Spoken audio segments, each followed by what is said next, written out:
Nous avons notre invité, comme d'habitude, et Belé parmi Valanda Bisso se pose parfois la question pourquoi Kakaye à tout moment. Bon, de toutes les façons, tant on lancera l'invitation, il répond promptement à l'invitation. Bisso, docteur, bonsoir. Bonsoir, Papa Justin. Et Salimon Mikolo, je pense que 2 dimanches, c'est Badouki Bisso. Je ne sais pas. Qu'est-ce qui s'est passé parce que le problème est là qui Yanga il est présentateur de l'émission Boni Santé. Bon santé ça mon qui bien. Santé ça et ça. Ça va. Oui, ça va. Le professeur, le directeur, c'est un animal. C'est un animal. Bon, pour ne pas dire aussi les téléspectateurs. C'est drôle les choses. Mike, merci beaucoup pour la vidéo télévision. Voilà, Dr Sumbu Naye Togosa la décryptage et actualité. Sujet Togo débattre les lots, les amois et belé, mais Togo Kende, moi l'ombango. Togo Bandela na cité et à Kimpese Lobby, les lots à ville des Bangou. Docteur Place, il y a Porte Rouge, dans le monument Solution Joie Midi. Oh non, on les a sollicités. C'est ça, c'est bon, ne pas dire n'importe quoi, on les a sollicités. Et ce moi, j'ai presque ma belé, ma banga, c'est pour ça la presse bon. Mais quand même, sur le front de presse, quand même, remerciement pas à Père Charles, on a initiative, on a laissé maille, mais à ton conseiller, il y a ça là, on les suscité, parce qu'ils ont route nationale numéro 1. Pava ya ngo pa chinois pavé bon lobi na ndako aso pavé par exemple na ba norme ya prince de presse o mama ba remorque ba charge ma case et ça les mara ba norme après biso ça so yebe de tous les fois de aux hôtels ba sala ya ngo mabe alors c'est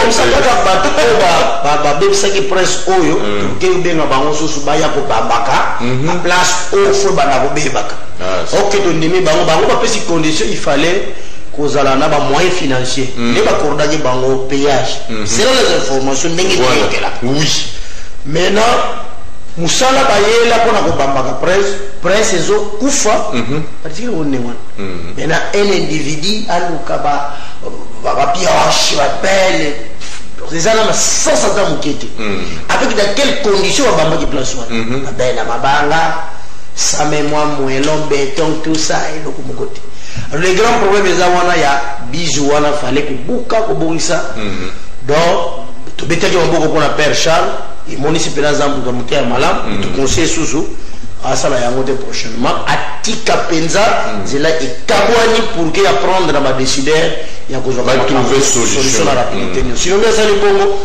tous les problèmes provisoires au Congo comme à définitif vraiment on commence pas considérant que c'est la salle déjà donc on les a encouragé pour la continuer les mal prochainement Père Charles et Kosazarne les sous la route nationale numéro 1 vraiment nous en fiuma national même pas le gouverneur n'a pas le droit de faire ça c'est les ministres des pays qui vont faire ça voilà merci beaucoup Samuel Ibosso donc je pense Bolandi Likambu Père à Salakieza Malam à mon avis qu'il fallait quoi apporter moi pierre naïe un édifice mais les route nationale numéro 1 d'un docteur Otikoloba. En principe, c'est le gouvernement congolais qui doit s'en charger. Balinga qui bat la Batouba non parce que souvent c'est comme ça. C'est comme ça, oui, c'est comme ça. Batouba Koufa, tout comme nous croyons. Mais naïe Batouba Koufa parce qu'il y avait des vols là-bas, Batouba Petaki Bambongo, Balini, Domataki Batanso, certainement des Bomiga. Oui, exactement. Voilà, tout la problématique qui a la PCR, est-ce que Action, ministre provincial à Sadi, pour toi? Et quand bien même Tolandi Batou Mike Azwaki dans l'interview c'est Peli Action mais yo en tant qu'analyste politique comment tu juges ça Action wana koya kama finalement aucun défi atayo moko je crois moi la politique de basala na bato ma plan mais le souffle la paix toute la paix ba norme d'administration. Si vous avez passe dans Moutema, les ministres ont dit de se relancer là-bas. C'est qui va s'en aller mal. Mais combien de roulages va prison? Ou bien auditeur n'a besoin à enregistrer combien de cas où il va foutre en prison? Parce que vous ne pouvez pas c'est que ça les mabe mutu ba kangami te mais deuxième likambo zo sala nga sous passe maintenant c'est le ministre on a des décisions pendant que la police ezana ba konti même sous ba fonction na besoin de toyer ba kapena ko tchango le sike ko kozala te mais ministre devait donner l'ordre et pas mon coordinateur par roulage encore au central je ne vais pas voir des roulages dans cela roulage mon conducteur abengi basiati na bango bolongwa na nzela c'est fini sans pourtant mettre des trompettes des tambours des maïgé na la caméra derrière na lepeka ki makabamba banda wati kasambulu ça vraiment mala mususu ba fonction mususu ko assurer ndenge tuzo ko memela ngo zo pesa ndenge tuzo ndenge ni likamba pese au fait eza na demaka musala na bango ndenge na vérifier na ministère de l'intérieur ya ko réguler nzela oui mais en dehors de ça kaka l'état peut après ça qui bango so ngingisa ya ko contrôler ba document ya mituka malgré ndenge basala ngo bango bongo te troisième likambo ya ko enquêter pe ko sala banquête par rapport ya ba accident maintenant ce qui total ana gempesi to sepeli balongoli bango mais ce qui roulage peut appliquer qui penda la norme de choses aller là moto au fait à mon gempesi dit je l'ai la norme au penda choses à la geno et là on a mis la zéro et what casque pas dit moto et les parce que tous les motos qui circulent ici il n'y a pas de documents officiels bah monsieur m'appelle ça bango c'est convocation il y a déjà expertise quelque chose qui ne répond même pas aux normes administratives il y a transport oh non la expertise oh non autorisation de Kingan ça n'a pas de sens mais bah roulage bah bango va organiser pour la insérer taxe moko de roulage on peut payer ça 500 000 francs par jour bana moto amona on est tracasserie nzoka eza pour le protéger parce que c'est là roulage va appliquer ndenge de la loi et lobby boko tambola na nzela de même ba camion na bini ko tambola maintenant on va roulage tant qu'on voyait que c'est taxe wana on va charge eza illégal donc au fait ndenge mita zo ki de dollars tout monde appenda tous les roulages va foutre bango en prison tangi bango pour la ba taxe illégale mais ba kangami te ba longoli bango maintenant question que se poser ba mesure o ko landa ko longola bango quand vous accident ça les ministres à prévoir ni à prévoir ces salemi à kilomètre 5 bien à local tout ça à prévoir ni bambouteillage à prévoir il faut dégager nzela donc na bandi ko chauffer mutu mais toutes les façons to ko dimina mu autorité politique ya wala lobaka na ba africain la politique est dominaka na justice et dominaka na administration c'est ce qui est mal c'est ce qui est mal il y a des procédures séparation des pouvoirs entre le ministre de déplace lui-même pas Joseph Kassango a tiré commandant et à la police professionnelle même pour ma cortège donc c'est très difficile mais de toutes les façons to s'appeler pour aller apprendre barolage que faut que ça la musala avec des normes et des réglementations. Une sorte d'humiliation, c'est comme si. Oui, mais à humilier barolage, c'est bien. Mais là, il y a un ministre pas à humilier. Là, il y a un ministre pas à humilier. Parce que je ne crois pas qu'il y ait des décisions et ça la même 45 jours.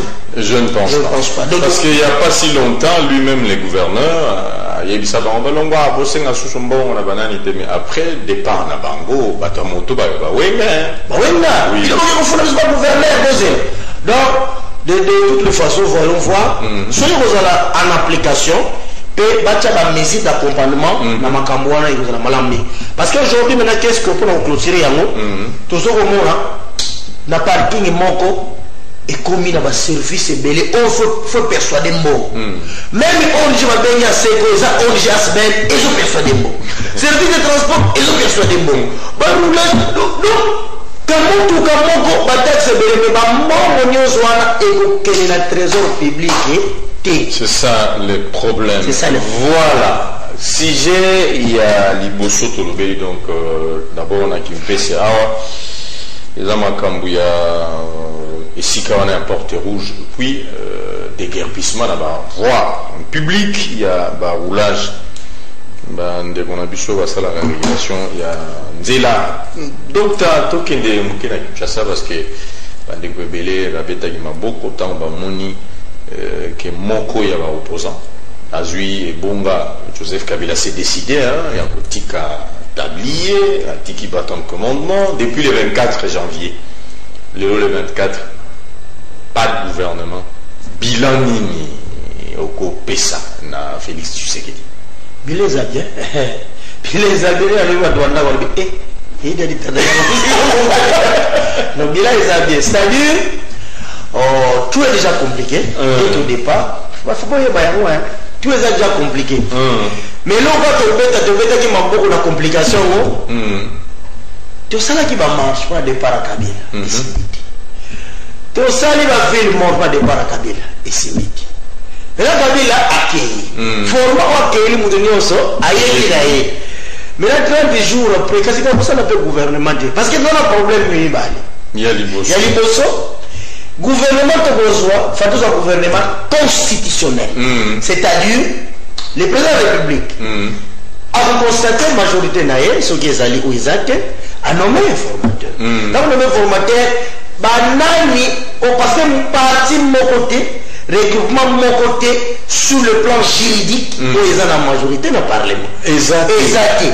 Baba quel est le FCC cache il a officialité il y a même pas de papier pour la association même va changer la majorité présidentielle comme une majorité démocratique il n'y a pas de document mais là c'est quoi on y a une majorité en fait ça la voté la constitution majorité FCC illégalement bah ni qu'on pose chef de l'État à la majorité mais quand on a première étape il y a dans le gouvernement constitutionnel où il y a cause à la maintenant le chef de l'État a nommé un formateur le formateur a constitué majorité a nommé premier ministre surtout que dans l'étape où on a la voie normale il y a constitution voilà mais là à la ligne on voit les choses dans un gouvernement politique oui il y a autre ligne dans un psycho c'est-à-dire président Kabila qui comme on a Félix Tshisekedi on a Soloni il va dégager premier ministre ça devient un gouvernement politique ouais. Là mais la constitution est de côté mais là dans aussi ça va créer un gouvernement politique il y a la constitution voilà ce qui va se passer pendant le moment où tellement gouvernement constitutionnel et qu'on fonctionne parce que Félix dans la majorité mais là plutôt qu'il y a un gouvernement politique ça va prendre du temps parce que on a la tractation il y a la diplomatie parce que selon la constitution l'esprit de la constitution intérieur diplomatie diplomatie ministère des affaires étrangères défense économie justice ceux qui n'ont pas sanité au mat au kit et ça va ministère présidentiel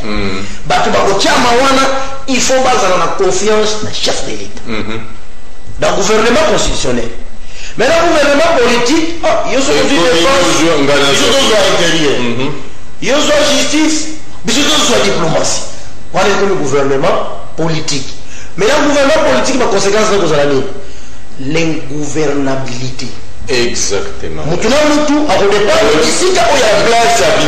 C'est comme formule, il y a 1 plus 4. Voilà. Ministre, il y a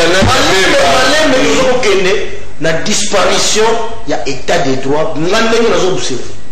Parce qu'aujourd'hui, par exemple, moi je suis de l'FCC.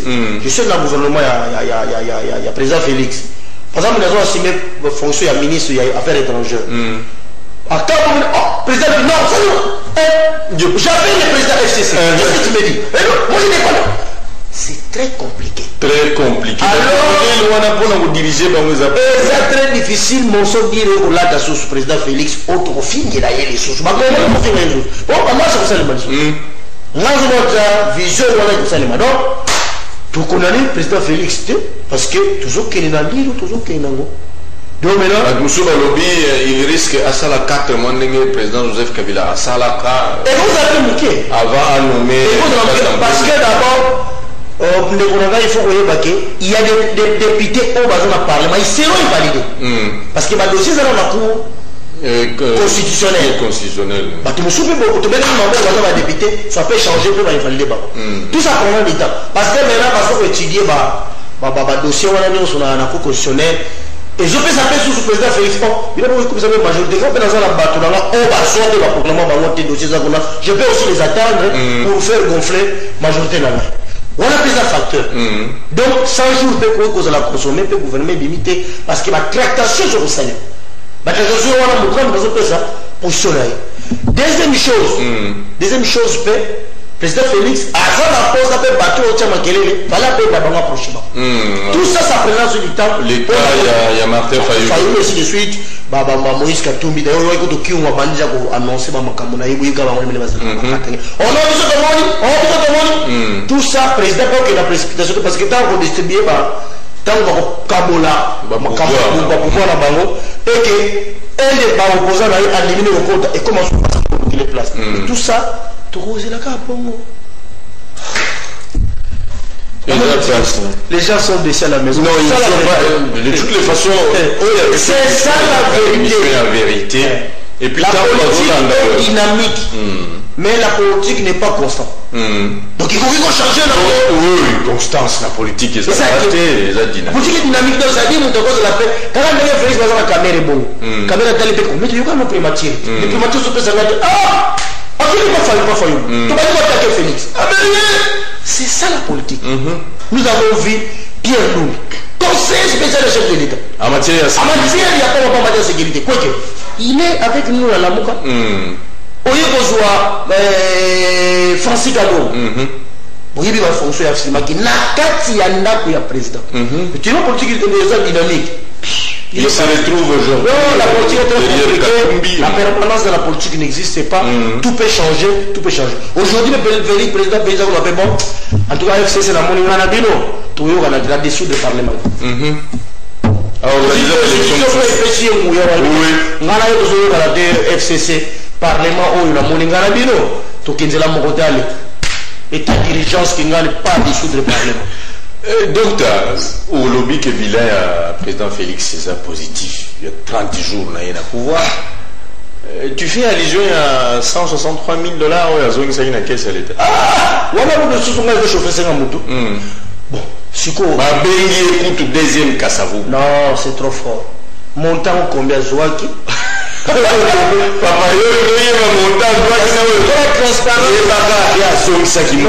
transparence, chef de l'État a bimé dans le trésor public 1 million. Mais traçabilité, on a dans du papier, on a montré traçabilité. On a la présidence. Parce que la personne qui retourne 163 000 $, la montagne pénale qu'on va dire. Combien? On appelle quand même qu'ils ont 2 millions. Na era Kolonga Kinshasa, Luanda, à consommer par exemple 100 000, Kolonga Luanda, Tig, Kenya, et ainsi de suite. Et puis, reste, mais tout le monde a vraiment que ça avance. Mais montant reçu n'est pas connu, on nous dit seulement qu'il y a bon. Mais de toutes les façons, le coup la zone Isaki, et ça quand même est bien. Une première, tout le monde deuxième, parce que si quand il y a le coup la zone Isaki, bah, la zone Isaki, hôtel a sanctionné, parce que le Congo c'est la sanction. Ouais, sanction non. Frère d'émission, ministre, tout ça. Mais le problème, il faut docteur, discours né à lobby, à la poste, à comme chien de chasse, qui est à l'anda, tout consort, c'est comme si à un problème, tout le monde a des problèmes, tout consort. C'est ça le problème, non? Non. Mon frère, tu sais, ce n'est pas dit chasse à l'homme et que ça. Non. Il y a des choses qu'on doit suivre avec beaucoup de sérieux pour que la vérité me soutienne. Vous comprenez, le président Kabila a dit que mon ennemi, c'est-à-dire, le travail le président Kabila en 2001, en plein mandat aussi, le président Kabila a travaillé vraiment dans le gouvernement ou la normalité. Gouvernement de cohabitation, gouvernement de coalition nationale, gouvernement d'union nationale. Je comprends. Son président a dit, Nathalie Pébino nous entoure dans 15 pays mondiaux. Le président a déjà caché quelque chose de mauvais signe. Vous comprenez? Alors, vu la cohabitation, on la peine à casser parce que par exemple, tu as détourné pour moi, ministre, pas détourné.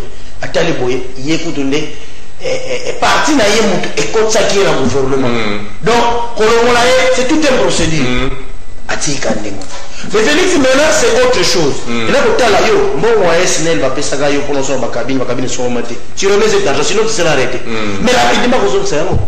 Ah wato yo qui na biso ba sanctionner ba na Union européenne, il paraît que bato nyonso na ba sanctionner mboko ba bloquer na ezadia autour de 30 milliards de dollars. Ah, les maintenant il faut libre tanga ba ko ba awa tu mo wana faisons. Ba kangi yo ozongisi le film ba tiki yo. Là on façon de générer la mission ba ko kangate, ba ko sanctionner ce que autres ont déploré la régime du président Kabila. Félix Sango, Félix, pourquoi tu as crié? Le président est obligé.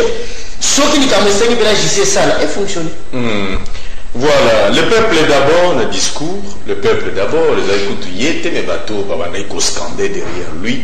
Je pense que le peuple ne se retrouve pas 30 jours après. Pour Nabango, ils allaient qui, l'élo à côté, lobby dollar, il faut quitter. Non, c'est-à-dire,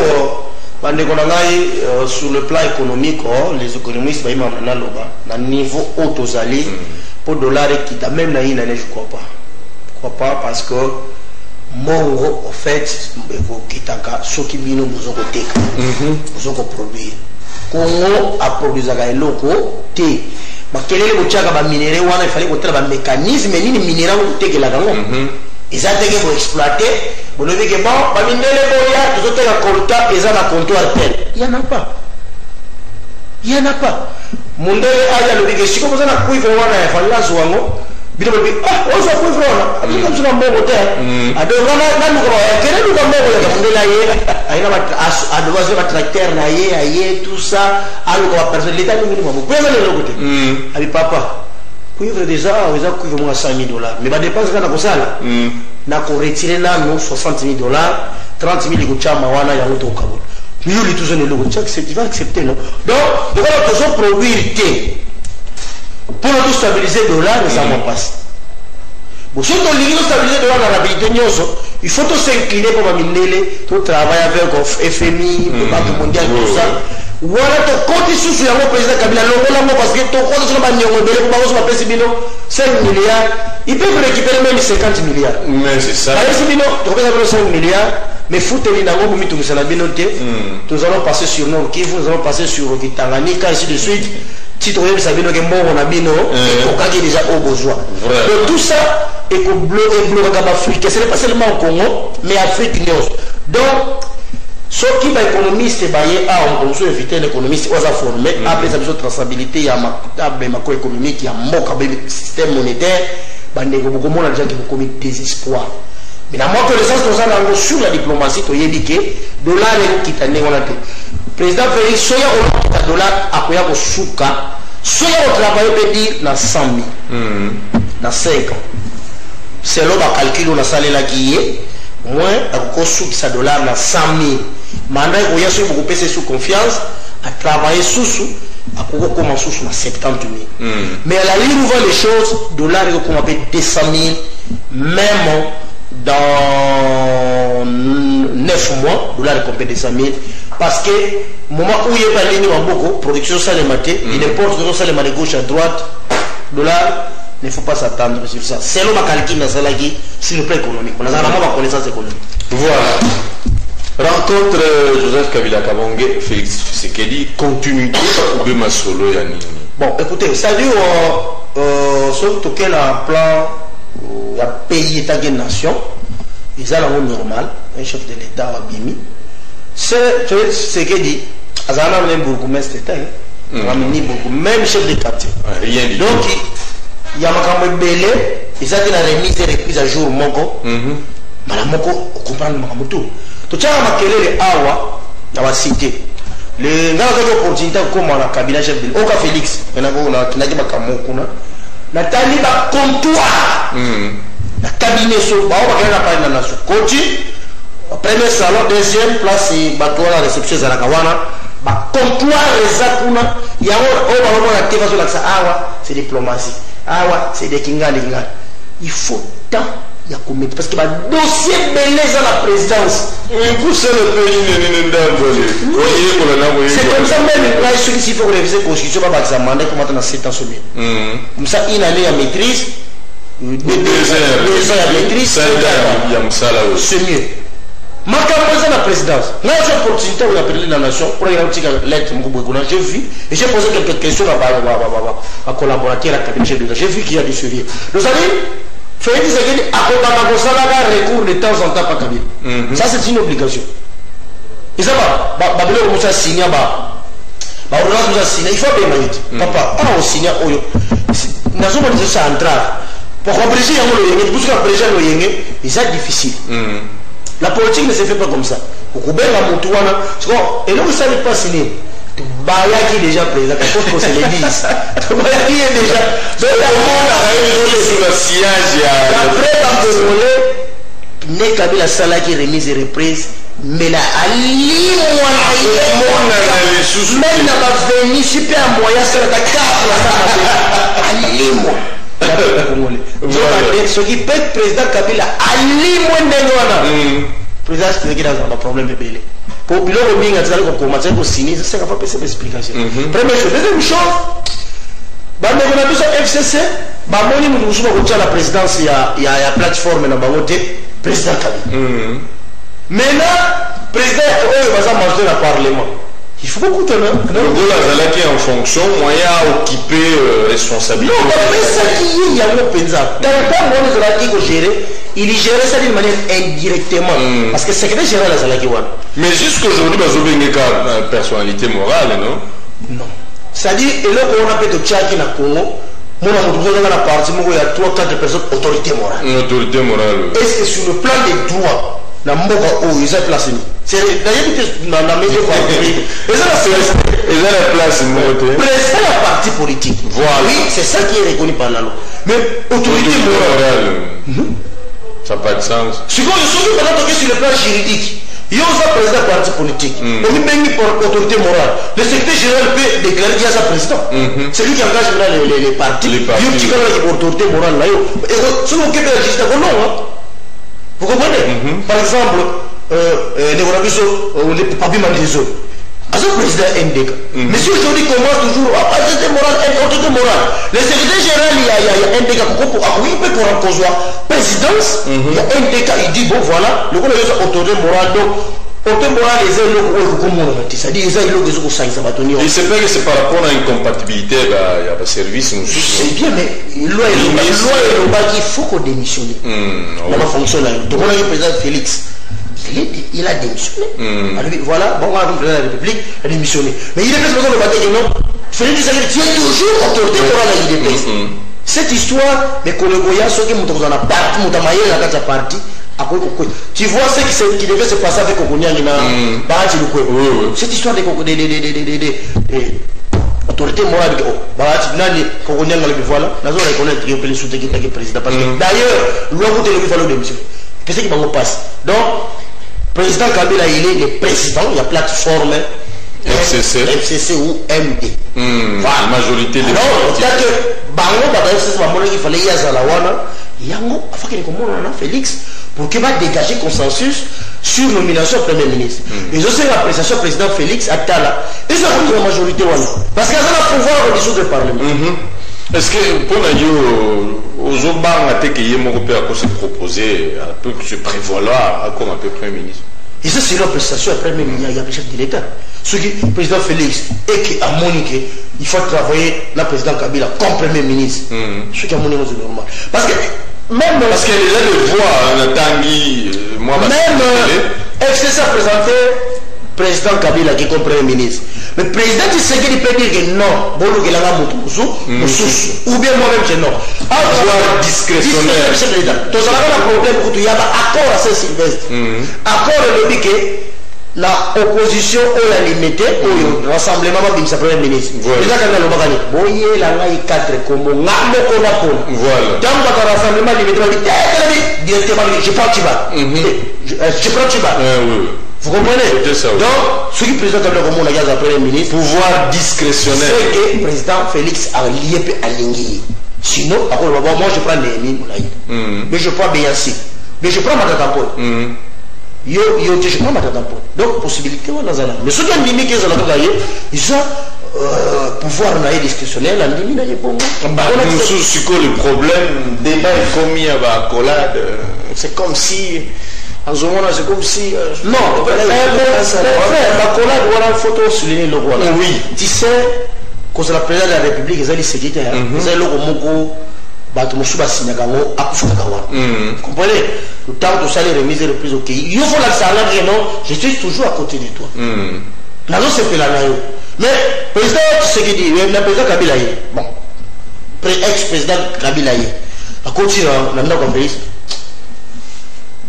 bonjour Kabila yo bongo nde okomo yambelanga et puis c'est inquiété toza na expérience ya Sassou Nguesso na Lisuba tu sais que Lisuba alala awana mpiokolo donc était ya biso to bakisa ba commentaire rebellé sur les accolades du président Tshisekedi président Kabila azogumba mande trop et le bas joli non azogumba trop mais Kabila yebi ke wana chef de l'état Kabila yebi attends de faire Tshisekedi ayandele refugama mais il sait que oh le chef de l'état il faut voilà ndaiti na balabala côté na mutuka système iné on est comme on y a ma capacité de faire un pays laïque qui ressemble à la mine le président Félix a dit mais na Philadelphie peut-être que ça va éducation église na bango cause la moi na nzango talisa peka boli en profondeur na côté lié peut-être dans ma sens mais je sais que moi je sais que l'état-major de l'État pense avec beaucoup de réserves parce que 30 jours après dans l'appareil sécuritaire Kabila a des pions dans l'appareil diplomatique Kabila a des pions donc on a un peu comme il y il peut aussi changer il donne l'ordre le fait que les choses tournent le pays devient gouvernable le fait qu'il doit avoir des manières des moyens si le président Kabila il a des ambitions il peut comprendre le président qui a tiré sur beaucoup vraiment après à lâcher mais à tout moment là pour te citer docteur avenir politique hier de ces hommes avenir politique hier de ces biens à condition que le président Félix a déjà bien avenir politique à Congo comme Mabé de tous les autres dépendre de la président Félix c'est tout il y a la carte Nyons actuellement ce qui est bon ce qui peut bon c'est toujours celui donc à venir ils sont sombres parce que tu as un gouvernement parce que dans totalité banane va travailler tu as un même monseigneur a tiki après ça qui biso archevêque à Kinshasa mon médiocre et les médiocres on les connaît banane on va faire comment médiocre et c'est le gouvernement on te c'est ça et le plan se retourne dans son retour dans le bazooka ah venir les commissaires pour le moment ils en ont bien ce que le président Félix c'est qu'il tient bien mais ils en ont flou ce que le président c'est qu'il tient bien flou vous comprenez maintenant je me pose la question docteur Batou Oyo Bazana Assemblée après ça bango 8 jours certainement ici les gars déjà oui bango nyonso baza na ba fonction incompatible ministre azape député national parce que maintenant là il faut choisir l'assemblée on ne sait pas gouvernement kozala et kozala groupe kozala té parce que si qu'on fallait pas démissionner mais continue à travailler papa mon frère nous sommes au Congo respect des textes de la Gadang dureté vous avez un ministre 2011 jusqu'à 2018 ministre il est toujours honorable ministre à quelle phase à suppliant c'est juste phase vous comprenez c'est-à-dire quoi quand on connaît tout droit bako démissionner na bango ils seront là bakoser la reconduction na ba reconduire à l'obiba yo suppliant yaka ozawana chia ozala signature ta moko te donc avant voter loi avant sur la président parti na yeba ba chef chimo eloko nini yo ngana ko raisonner leo pour si nous mettons mon qui va siffler belé va remplacer qui va ministre mais les bazui va avantage belé vraiment parce que même sous bazaka na passe donc la évi que nous avons appliqué une somme au Congo de les Congo fonctionnent vous comprenez bien mon va pena abaki atteindre combat que ponge ministre intérieur une fois dans le parlement jamais voilà un peu donc c'est difficile aussi ça na makambo Fayulu azosala est-ce que ça va venir vraiment bon c'est-à-dire le président Fayulu Sainte-Thérèse Tembo Goma Bandundu Lobi Matadi voilà c'est-à-dire so moni même le gouvernement en place qui peut péka makamangote c'est normal ça la ndemana tu sais format élection monsieur Salemela qui président Fayol il faut que ticket là est à se défouler pour que ba benga iboyaka tu es là porte-parole il y a opposition porte-parole opposition azoko jouir même fonctionnaire ministre oui mais ba tika enano asala parce que to yebi ndenge élection ligelaki ozo sala ezabuma na avenir parce que ceux qui te connaissent à un moment pour l'idée de l'opposition, on prend directement Fayou. C'est lui qui engage l'opposition. Vous comprenez? Donc, on va ça les années à venir. C'est comme ça que ça les met là. Et le président Félix qui nous a mis un coup de chapeau pour la il y a la manifestation, tout. C'est comme ça l'état de droit. Comment il est devenu le chapeau? À respirer la gaz lacrymogène. Ça y est,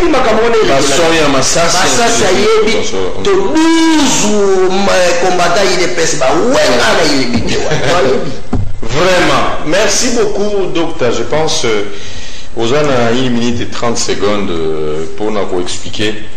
Mingi batata ikizonanga Kikongo voilà batata papa mwana tu ya mishia mudantete mtajiste bonsola lomba ketufuti to masikiti sadamu Kongo muswalo tutbagi dia mudia vuvo porte ki rouge va la parking va zero gelenzila nganga nzandu wa kusigiri matari kantu tufyomo nembe tumwene dio dia mudia mote kantu dambi tuveni be longe kwa tata mpelo katubida mbogo zali na yonzila mfiuma vyanzifu di salama et puis kaisalama na bura ko prince matadi ke dijelo ke non prince salama na bura donc l'état una yembongo tutura ka presso kwa l'état kakubika fulukira mpasa ke sosi bivo bivonza kudabda kada tu yambidi dia ka ye muda muntu juste dia muda ba pulusu bubatala ka mamanzila butufiri di betu mwele ataka ministre dia mbuti Tracasserie qui gagne tout ça, quand tu vois pour Bakatoudi, qui a mesure d'accompagnement, quand tu es en place, quand tu es bon, qui va dire que les mosques, ils ont une ligne, pour tata, comment on a pour nous, ou tout cas, tu dis la baroulage, on se fait des hôpitaux. Vous êtes totalement médiocre. Vous la quoi si basala, est-ce que vous la si à foi, vous faut pas foutre les gens dans la salle, est-ce que vous avez foutu les gens dans Bakatoudi? Il y a quelqu'un qui m'a dit, il faut pas qu'il y ait une scène, parce qu'il y a une ambication. Qui va faire pour nous?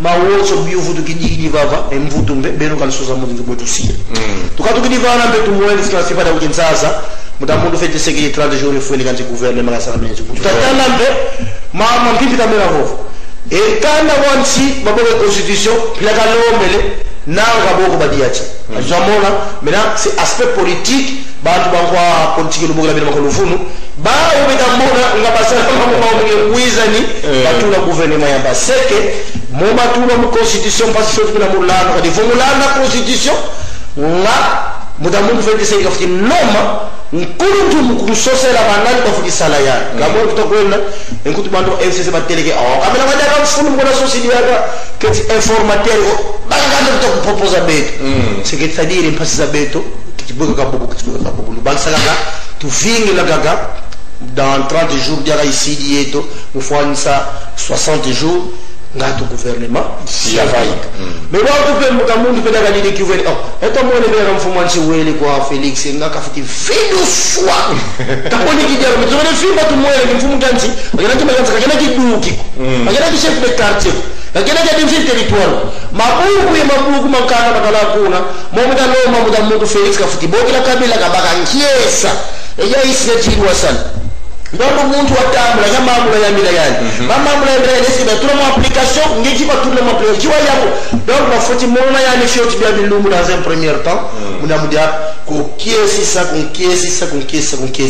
tout à l'heure pede ka muntu kabila yani watungulu kimfumu gya plateforme FCC c'est-à-dire bantu bawonso bakele kundambu ya yani bakile sala yani bantumbili yani kumini mfumu ya ba babu busiri kinako majorité widi kwa bawo yena italomba bafidela kasantu entre mutamundu Felix et mutamundu Kabila ba dégager consensus parce ba sosa ba nani si basala kundambu ya bawo basala mutamundu Felix butuzo mona vela jambo muzambasi vubakuta yani utaki vino munda ketibwe tutandimbe naba mu chinzo kya nzola kwani mutamundu Felix be wonsambili wa mbili kana kufida Delphi naba mu chinzo kya nzola tutamona na kontrole kitasoma bitutale dimbe nanga boko ni mufueni mona nanga yani bo mona ne kasongela nzola edi amuna katusukisila diaga eske nsi bweta kuendela bwetu mwene ezi musia toma Tata Felix vombe wenga Tata Felix kaka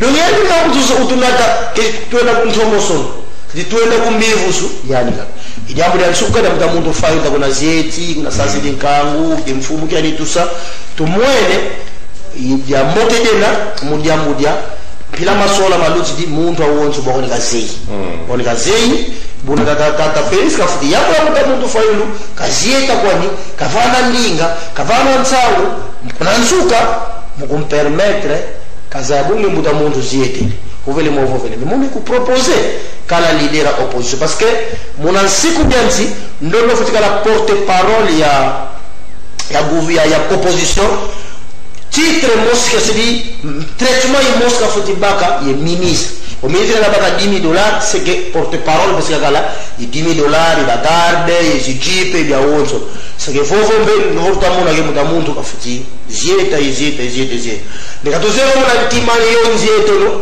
njadi amuda ke takubika maana betu zaila katika mo ngeta kuna vovi katuini peda muda kanu kene kile bana yo katu masu sana futi bula nzo ba police katuidi ale katele kaka verte des urnes monoko miyabaka be yale kabaka ko tout ça buna beno mbele lutula kama mintumino ke monoko miyaba ya baka tutumini ko tabula nzo media mfuti kusa sukisila ko tabula nzo to dia muda tribalisme di foti vibu swa batate ba mama ngitawa kama wo balo ba ki pouvoir vomwene vile luna wote kisantete abaya kabisa kama tuzi pouvoir wenda kupaki mfunda wenda kupaki mfunda kama décourager mama mbele kadi nsine nda vya ku Rwanda vata vya mna mama tribalisme bantu bazina donc tulini permettre mama tribalisme luna kufutivana ku Bakongo ngala kufutivana ku Bakongo bako kufutivana ku Banga kadi kuna luma baba ni pouvoir ile baba baba kinatiki kifamili ka kufingiko kuzonjisiyaniko wenda inde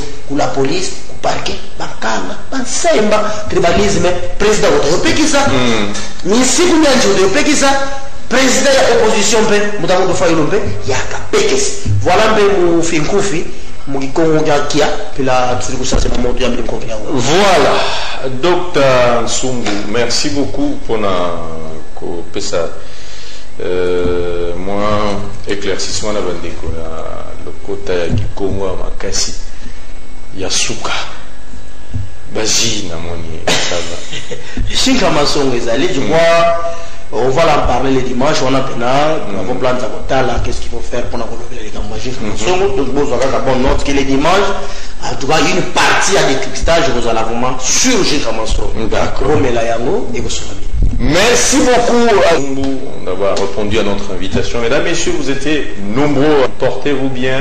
Prenez soin de vous. Chaque jour est une vie. Ce qui est important, c'est de faire bien ce que nous faisons. Au revoir.